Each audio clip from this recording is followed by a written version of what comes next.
Hey, what is up, mortals? It is Mr. Zombie here with a new video for you. Welcome to part 4 of What If Izuku Had a Villain Quirk. I just wanted to greet you guys by saying sit back and relax. You're in for a treat. So, we begin. The trio parted ways while Crimson Eyes once again stared at Green Hair in hate. A promise of penance in Katsuki's eyes as he went on his own way home. A promise that its importance would wane as a foreboding swear made its presence known as eyes of a similar tint watches the video feed of UA students and All Might. A question is propositioned, asking an opinion of how the public would react to the death of the symbol of peace. The next day's beginning was nearly identical to the past two for Izuku Midoriya. The same process of getting up, getting dressed, and going off to school. The only difference was the boy's mind was preemptively prepared for whatever chaos would occur during the hero course. He arrived at the grandiose academy only to be met by a sea of reporters and interviewers who pounced him without hesitation. He was bombarded with question after question until an arm yanked him out of reach. The familiar voice of Midnight echoed out. "Oi! Leave my student alone, you filthy animals! Find someone else to harass!" She let him into the facility before they got roped into any more media exposure and sighed in relief. "I saw you coming in and ran in front of Shota to get to you. I remembered how when you were anxious you tend to leak your fear toxin."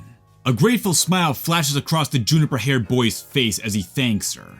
Nomori just laughs and shoos the boy towards the school so he wouldn't be late, and that the principal wouldn't give her an earful later on. The sound of the defenses of UA triggered, causing a cackle to echo out of the woman as she imagined the faces of the reporters. "People just need to learn to keep their noses out of things that shouldn't concern them," Midnight muttered as she rolled her eyes, hating how they were basically harassing the staff and students of UA. She followed her private pupil into the large building that was her workplace. A blue-haired figure who witnessed the whole ordeal smirked and walked off, chuckling as the reporters complained with a much more sinister tone. As the students of 1A were interrupted from their conversations by Aizawa, who cleared his throat, the class quickly quieted down. "Good, now that you've all finally shut up, I have an important announcement, one that will affect your paths and lives as heroes forever." His tone was serious and frightened all of his students as chills went down their spines. "It's time for you to pick a class representative." A collective sigh of relief was heard from the class. Then the pandemonium started. Shouts came from almost every student in the classroom, each one believing they could be the superior choice for class representative. A strict voice cut through all the noise, turning heads to Ida as he tried to remind his classmates of the severe importance of their choice and how not everyone would cut it for the position. He promptly proposes the idea of having an election for being representative, which was instantly criticized because of how little the students actually knew one another. It would most likely end up being everyone voting for each other. Tenya explained that would mean that those that had more than one vote would be the most trusted person to lead the class. The class reluctantly agreed and a vote was taken. When the results were in, Ida was left shaking with a myriad of emotion as he realized he had no votes. Sato spoke up, reminding him of what the class had told him earlier with clear proof in front of them showing they were right. The board revealed both Momo and Midoriya tied together with 2 votes. The two went up to the front of the classroom with the shorter of the two shaken slightly from being the center of attention. With prodding from her friend, Momo was announced as the class representative and her green hair acquaintance was declared her deputy. A bright smile spread across her face throughout the entire day, around until lunch hour where it faded to a softer one. A certain tall blue-haired boy approached the two of them and offered congratulations to both of them, accepting with grace and radical humility to the respective people in the duo. Yaoyorozu offered the boy a seat next to him, which at first he politely declined, the boy feeling as though he would intrude. "Oh, it wouldn't be any trouble at all, Ida." A warm smile lit up on the Juniperette's face as the boy took a seat. Small talk started up between the trio before Momo glanced at Tenya. "Ida, is it correct that you hail from the Ida family, the one with the legacy of being heroes?" Her question caused the male to choke upon hearing someone knowing of his heritage. A nod from him confirmed her query, and an impressed look came across her face, as an amazed one flashed across the other males. "Wow, you're from a hero family? That explains your skill over your quirk!" Thoughts once again swarmed the mind of the harlequin-eyed boy, before one takes center stage. "You know, now that I think about it, your quirk looked so familiar when I first saw it, and you being from a hero family has to confirm it. You must be related to the pro hero Ingenium." A sweat drop ran down the side of his face at how quickly he was being read by the duo he sat with. He clears his throat and nods his head once more to confirm the theory. Indeed, I am part of the Ida family of heroes, and my brother is the hero Ingenium. He stands up with a determined gleam in his eyes and a bright smile on his lips. I plan on being just like my elder brother and making my family proud. A soft applause at his resolve came from his two classmates as he took a seat. The applause was suddenly drowned out by an ear-splitting alarm as a robotic voice announced a level 3 security breach of UA. A mass panic spread throughout the entire school as the triad of students were swept into a wave. Yaoyorozu and Midoriya attempted to get free of the cramped hallway, only to disappear in the sea of adolescence that they were trapped in. The blue-haired pupil searched for them only to be shoved against a window. His eyes started searching around until they spot something outside of the window. Reporters. It quickly dawned on him that the reason the alarm went off was simply because the reporters found a way in. He glanced around and saw Kaminari and Kirishima attempt to calm the tsunami of teens, only to be swept up as well. He desperately searched around for some way to let the population of students know what was actually happening when he caught sight of Uraraka, struggling to get free of her ensnarement between the students. He shifts his way through the crowd, an idea clearing his mind as he calls out to her. Uraraka-san! The brunette looks up to the taller boy as he reached out to her. I need your help to stop this! I need you to use your quirk on me to make me float above everyone else! A nod came from the Carmelite girl as he stretched out and slapped the outstretched hand, causing him to immediately take flight. He lifted up the slacks of his uniform and revealed the engines embedded in his calves and activated his quirk, propelling himself forward to the exit site and slamming harshly into a wall. He took a deep breath as he reminded himself to be confident, clear, and concise in his announcement. Everyone, please calm down! The alarm was triggered by the media that you can see outside!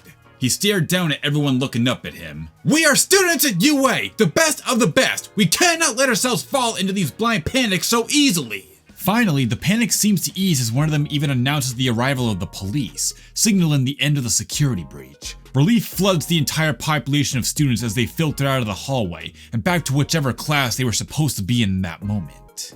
Back in Class 1A, Momo stood before the rest of the class with her forest-haired friend by her side, as she was preparing to announce that they would begin deciding on the positions for other class officers. However, her deputy had an announcement, which she stepped forward to explain. What I want to say is, I would like to step down and allow Tenya Ida to take over my spot. His voice was shaky as he spoke.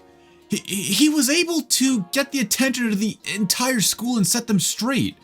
Such an advancement makes it obvious he should lead our class.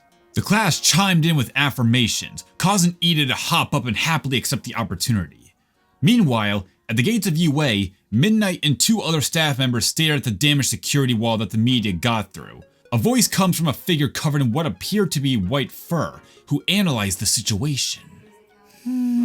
This had to be the work of a villain, but the motive is a mystery. Was this a show of power? Or a declaration of war? Silence reigns over the trio as a sense foreboding fills the air. The next morning was a busy day for pro heroes Kamui, Woods, Mount Lady, and a lesser-known hero.